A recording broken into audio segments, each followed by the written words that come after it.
Hi, welcome to Almost Cooperstown. I'm Mark. And this is Gordon, and we love talking about baseball.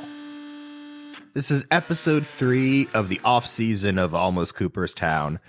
And as we go into the off-season, I think, we always talk about teams, or what's always talked about now is, new players going to, a new team, people getting signed. But I think something that gets occasionally brought up every offseason, but it really never ever goes past a theoretical, is the idea of expanding the major leagues and having more teams in there currently. And you're right, and we haven't had an expansion since I think the Diamondbacks came into the league with the Marlins in 1990. Well, no, it was the Rays they came in. The Rays, I'm sorry, the Rays. You're right. So that's a long time, although there have been longer periods of time where there was no expansion. True. It's just interesting because of, going through the history of expansion, what's interesting is kind of looking at it compared to the rate of the teams expanding to the rate of population going up within the U.S.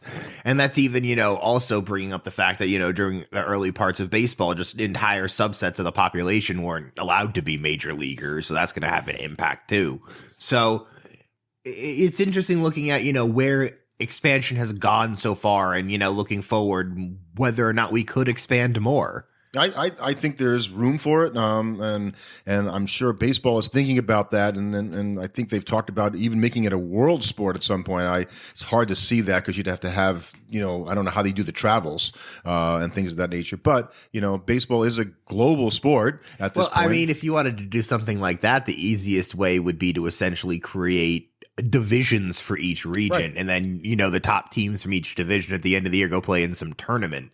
Yeah, it's hard with all the teams here in the U.S. There'd be an imbalance, obviously, because you would never have. Yeah, you would have to overload the number of teams from the major leagues making it in there. But let's talk about how we got. I always like talking about how we got to now, and expansion. In baseball before 1900, kind of happened a lot. So a total of 27 different franchises participated in the league, in the National League, as it were, between 1876 through 1891. So teams were moving around. There's also a lot really lower, not expansion. It was just the birth of the game. Yeah, and there was also just a lot lower barrier to entry back then. It was basically, did one person have enough money to pay 9 guys to play baseball? So in 1876, the National League, which is the senior circuit as we call it, franchises in Boston, which were called the Red Caps.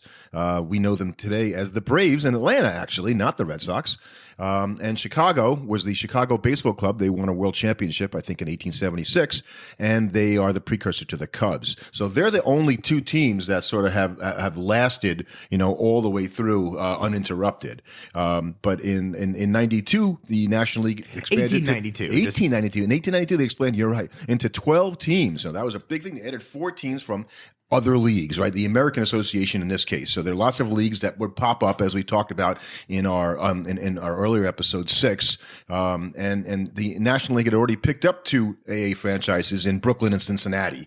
And there's Brooklyn and Cleveland, New York, Philadelphia, and Pittsburgh. So you've got cities that are still major league cities today that are getting going. But by the time 1900 rolls around, you've picked up Louisville, which is kind of interesting, and St. Louis and Washington in the National League as well. That 12-team league played for 8 years until 1899. Yeah, but then in 1900 is kind of the birth of essentially the modern National League in a sense.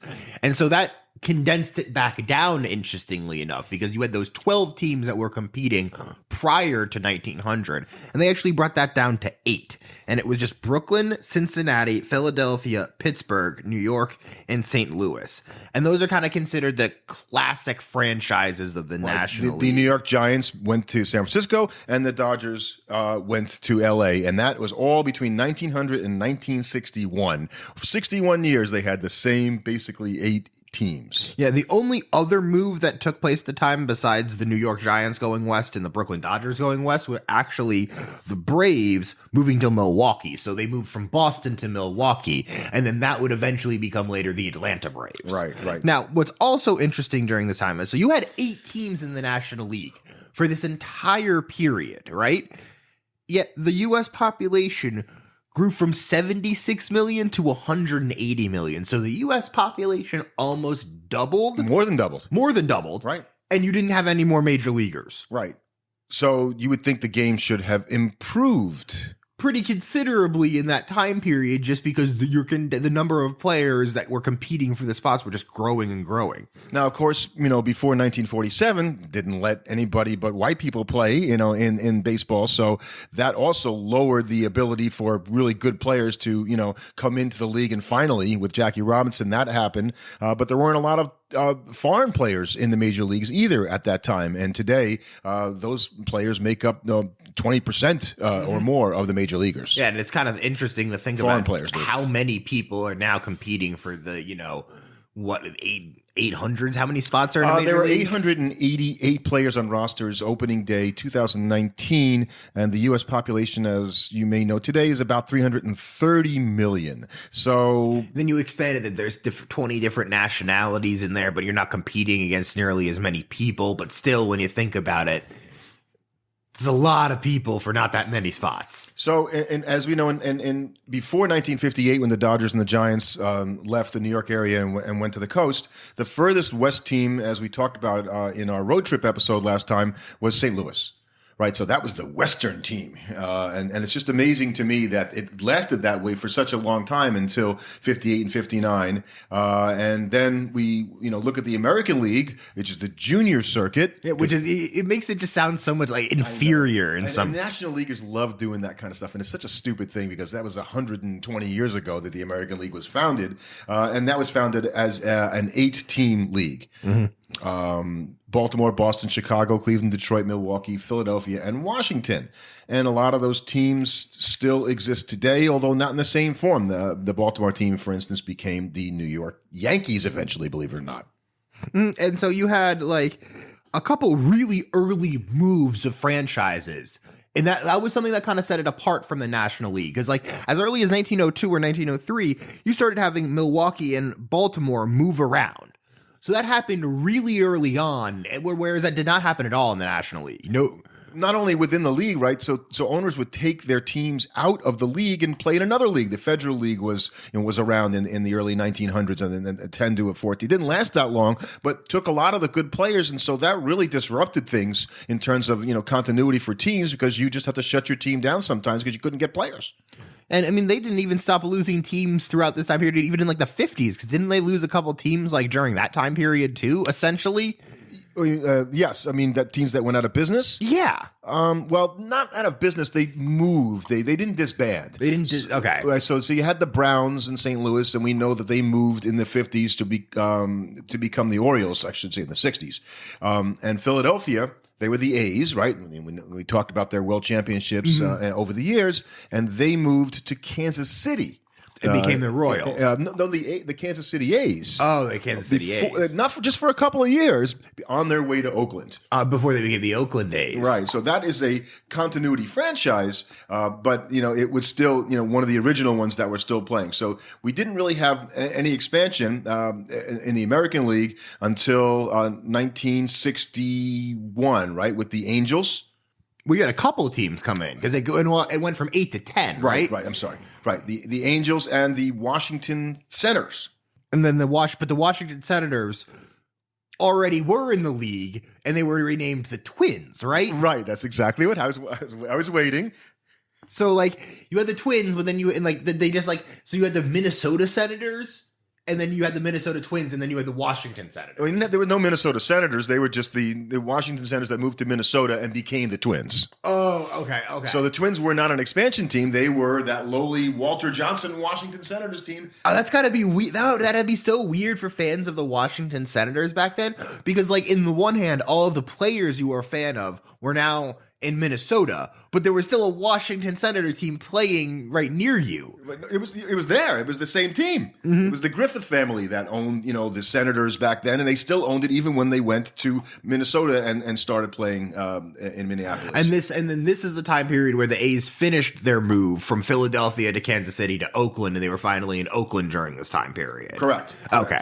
Correct. So, that was the American League expansion, and that kind of stabilized there for a few years. The National League, as we know in 1962, Dieter Hart, the Mets, and the Houston Colt 45s came into the National League, making the National League finally a 10-team league. The Colt 45s you know today as the Houston Astros. Not surprised they changed that name. Well, actually, the Astros were named the Astros because they played in the Astrodome, which is interesting that, that they named it after a stadium that doesn't even exist anymore. So also in 1969, the AL added their teams, two teams, the Royals and the Seattle Pilots, who would not go on to become the Mariners. So, right. Interestingly enough, the Pilots, they lasted 1 year.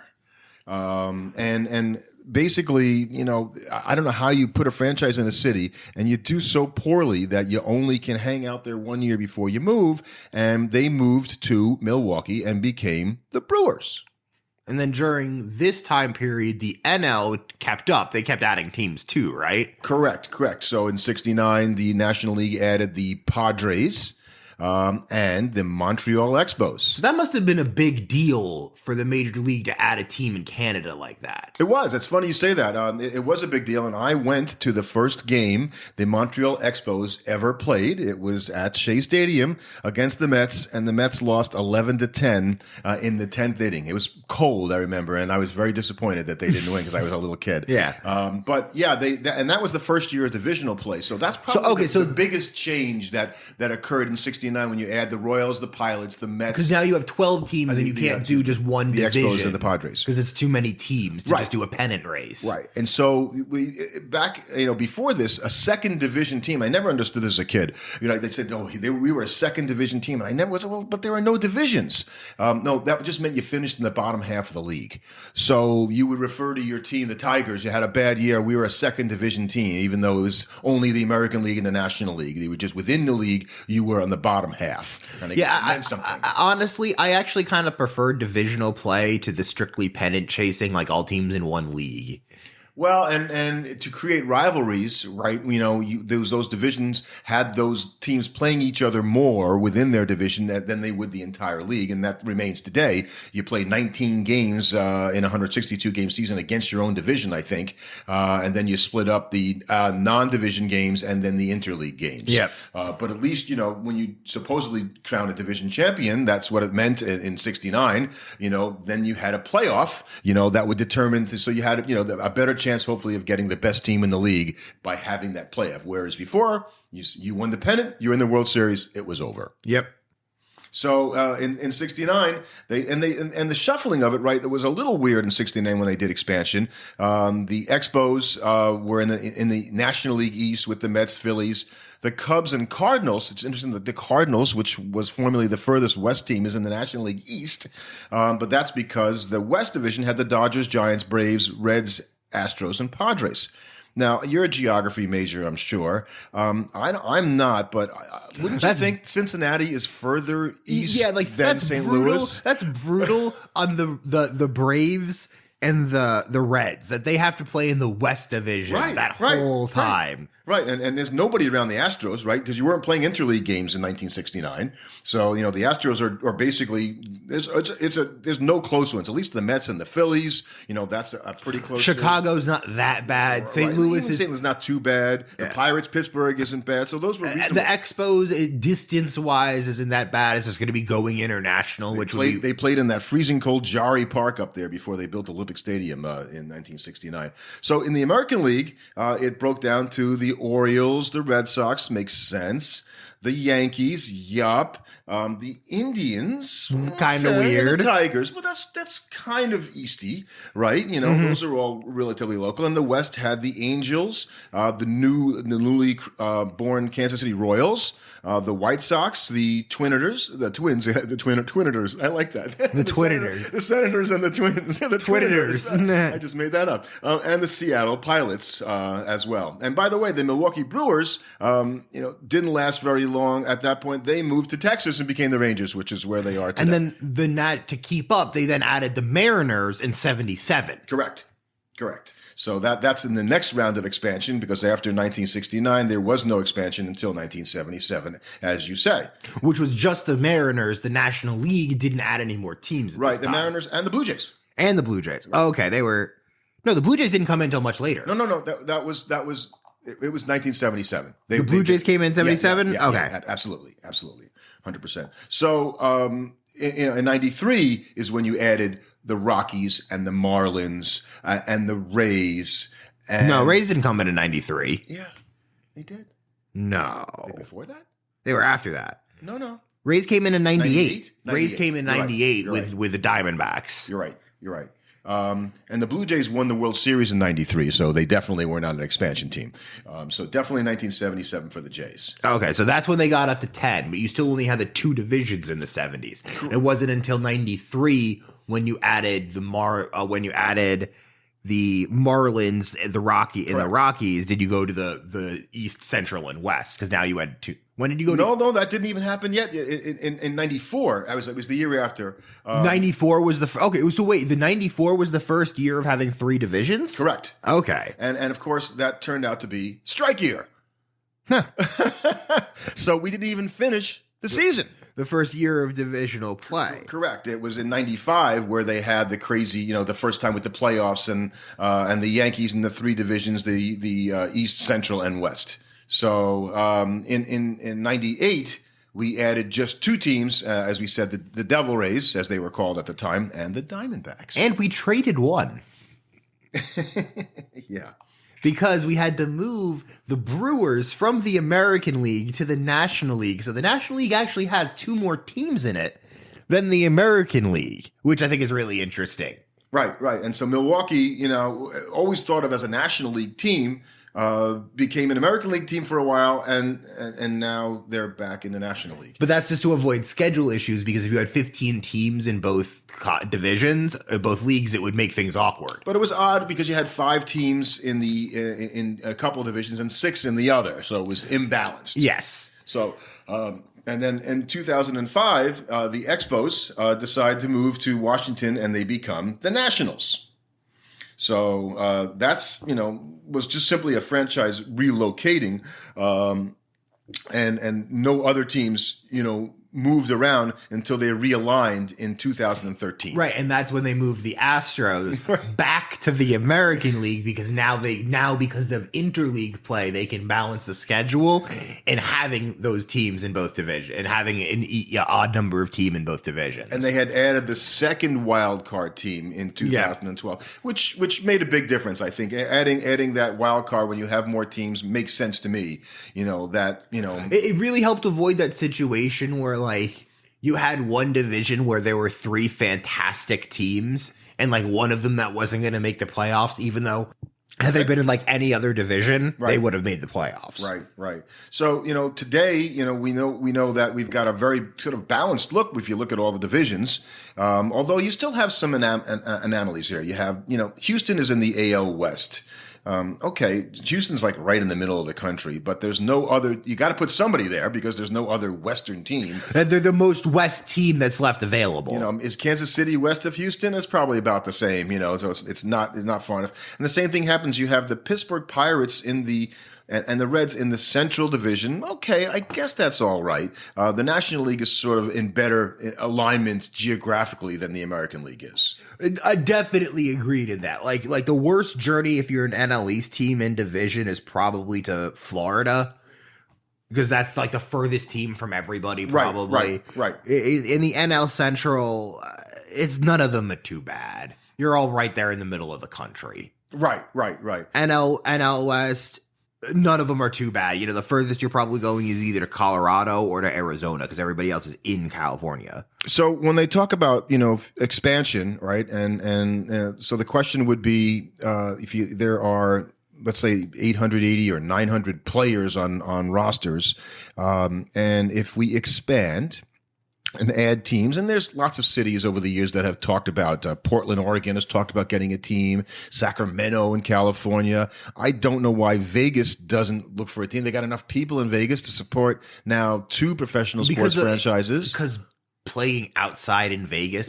Play in a dome. If you put a dome in there, you could probably run it. For years, you didn't have pro teams in Vegas because you were worried about the association with gambling. Yeah, but so that's why baseball never went there. Yeah, and baseball, because baseball has had a much more tumultuous history, Right, specifically with gambling. But and Orlando, Florida is talked about as a market. I struggle to put a team in or in Florida when they can't support the teams they already have. You have like the two least attended franchises in Major League Baseball, both in Florida. You're going to really try and put a third team there. It's interesting you say that because it was just this week where the Tampa owners said that if they had to limit their attendance to 10,000, it wouldn't be that different than what they have now. And that's not like a shot at those fans. Like, that has nothing to do with that. It's just like you have two franchises already in the same state that don't get a lot of attendance. Why would you put a third there? Well, that's a different discussion, right? To think about how important, which we believe it's critical, but to the financial success of these teams, having fans in the stands, you still think it's important, but it probably isn't as important, certainly by a long shot as it used to be. Okay, you know what? If I was a real mega mind baseball owner right now, I would probably look at it and go, do I really need to have some kind of mega stadium that can house 30,000 people? More people are willing to watch it on TV. What if I reduce the number of seats in order to offer more premium experience to the people that came to the stadium? So answer me this question then. We talk about expansion and traditionally, old guys talk about, the game is, too diluted and there's not enough pitching. And if we add more teams, there's going to be even less pitching. And you get into this whole downward spiral of how it's going to be a lesser game by adding more teams. I just don't see it because there's so many. One, you've got a much bigger pool of people you're pulling from. On top of that, you have a culture of people that have been raised on playing baseball, specifically within America. And yeah, sure, I think youth participation is down, but that's relative. I mean, let's put it this way. If only 45% of, today's youth are participating in youth baseball from X age to Y age, it's still going to be a much higher number than back when it was probably like 70% in like the 50s and 60s because it's all anybody did. I was president of the Little League, as you know, at one point, and I would say to the parents going, the Little League is not a funnel for your kid to go to the major leagues. Right. It's not part of that. It's not about that, but what it is that you have a culture of kids that are all playing baseball. Right. When you have that many people doing it, being raised by people that also played baseball, you're going to get major league players out of that at a much higher rate than if you only had people that were inspired to play baseball. Well, and as we've talked about in prior episodes, the guys that had two jobs back in the day, right, that would play baseball and then they had to take another job because it didn't pay enough money, they were not training the way players do today and don't have the tools available to them that help them learn, get better, improve anywhere near to what right. And our ability today. To mold and shape baseball players is better than it's ever been. And baseball, and additionally, you're not going to I am sure there were many talented baseball players that never got their shot back in like the 50s and 60s. I bet that happened all the time. Absolutely. For a variety of reasons, which we will not go into. We will not go into for very many crazy reasons. That's not going to happen. Sometimes it was personal. A lot of times it was personal. A lot of times it was personal. It just didn't look right. And that could mean a whole lot of things. The scout just didn't like him, or he ticked somebody off and just got buried. Go watch Moneyball, and where they have the old scouts have the conversation where they're like, well, he's got a hot girlfriend. That means he's a closer. That was literally the logic scouts were using back in the day. So that was why, and we'll talk about this in a future episode when it comes to scouting these days without minor league season last year and another college season. It's hard to find players, but they have better methods now. You have much better methods now. And so you're not going to see top level baseball players or guys that could be top level baseball players never even get their shot. No, absolutely, and as we say, with a population, that is continuing to increase, and people coming from all over the world to play baseball in the major leagues, you see a lot of. And you're not getting the raw, undeveloped products. No, you're getting a lot. Look, the Japanese leagues send more and more players. The Korean leagues are sending more and more players. Their best players, right? And they're doing just fine at the major league level. These are major league baseball players. And yeah, sure. When you see a major league guy like Eric Thames can go over to Korea and be a dominant force in Korea. But then you're dealing with the inverse, where you're dealing with a population that is much smaller than America and the competition level is going to be lower as a result until over time. They'll eventually, you will see a Korean team that will be produced that can play on the level of an American team. I think that's true, and you know, we had a discussion before. I always think about, you know, how China wants to have a championship soccer program, and President Xi Jinping is focused on this, and they're doing everything they can to get the best players and to train them and these methods. And I thought, yeah, why with 1,400,000,000 people, can they not find like 20 guys who play ridiculously good soccer? That's because they could probably find 20 athletes that are physically capable of playing really good soccer, but they don't have the ability to take those 20 guys that have the potential to be that and turn them into that. So you're saying this talent, is it coaching? Is it innate? Is it innate knowledge of the game? It's a combination of coaching and culture and being raised, because it's very different being like, if you're like one of those kids that probably gets fast tracked into those elite China soccer programs, it's just not the same as those kids that grow up as probably it was for Messi growing up or Ronaldo growing up. It's just different. Only because of the tradition of the sport. The tradition of the sport. And everybody. Maybe that's a factor. Yeah. It's just, it's not. You almost want to make it into something it's not, and being like, there's almost a factory aspect of what they're trying to do in China, where they're trying to manufacture these unbelievable players.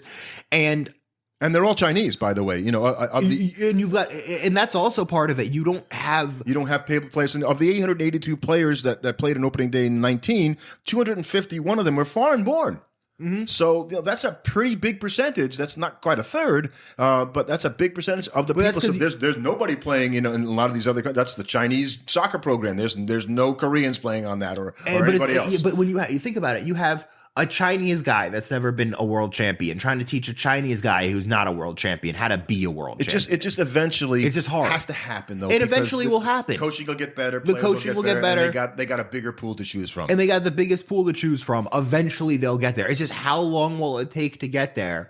Because the other thing they're trying to compete against, you know, France's and Germany's tradition of creating soccer teams. Kids dream of being soccer players in a way that hasn't happened. You can't manufacture it like that in China. So expansion here, we would agree that there's no reason that there should be a worry about a loss of overall talent. We're not worried about the fact that Chris Flexen, who was a fly-by-night Met pitcher over the past couple of years, just signed a contract for over $2 million.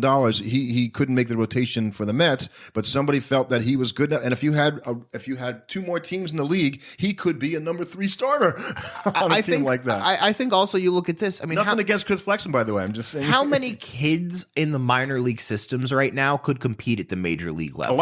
A lot of them. Because if you're going to tell me that there are kids that are 19, 20 coming out of college and capable of playing football at the can they excel at the major league level? That's a different story. If they could excel, if kids that age could excel in football at that level, they could definitely succeed in baseball at that level. So I think if you expand teams, especially with what looks like the looming reduction of minor league teams on the horizon. Good point. I think what you're just going to see is teams are going to be like, okay, you know what? That kid that I might have stashed in the minors until he was 22, I'm going to bring him up when he's 19 and see what he's got. That's a great takeaway, right? That the game would seemingly get younger if you look at players like Juan Soto and how the impact he's had on the game at 20 years old when he was, you know, vying for the most valuable player in the league. These kids can play at a super high level and excel. And the old, I think he needs more seasoning and let's not bring him up. Those days are going to have to go, particularly with fewer minor league teams associating with MLB teams. And why? If you got a kid that's capable of hitting major league pitching from the day he's 19, what's he going to learn from 2 extra years of hitting AAA pitching? Being lousier pitching, that's so true. Absolutely. So, I think expansion is I don't know where it's going to come from, actually, but I know Rob Manfred has talked about it, and I'm kind of surprised. I guess in the current environment, you're not going to hear too much about it. I think that's the biggest hurdle they're going to have to climb, is that COVID is our team. They're going to wait until they've recovered after COVID to see what the post-COVID environment is like for a team before you'd ever commit to expanding to a new one. The only thing that expanding a new team would give you, at least in that area, would be the newness of having that team in that area. Right. And that might give you a bump that would be helpful in this time because people would be more intrigued to go see a brand new team. The shorter term hope is that next October 2021, we have a World Series Series full of baseball fans cheering and screaming, and we're not talking about COVID and things are starting to look like they used to look when it comes to the World Series. I want to go to a Met game this summer. Yeah, definitely. Thanks for listening. Subscribe to our podcast on your favorite platform. And you can follow us on Twitter at Almost Coop.